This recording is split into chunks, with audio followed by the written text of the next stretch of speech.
చాలా భుక్తాయాసంగా ఉంది.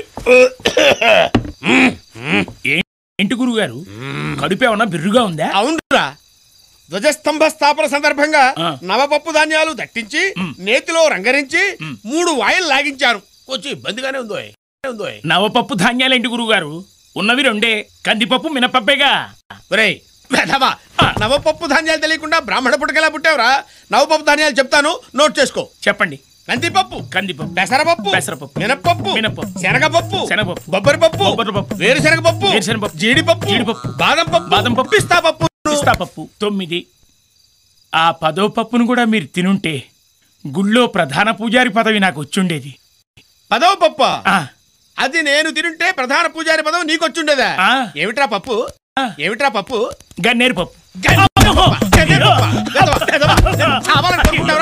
చంపేస్తాను. జనం వచ్చారా లేదా చూడు. అలాగే.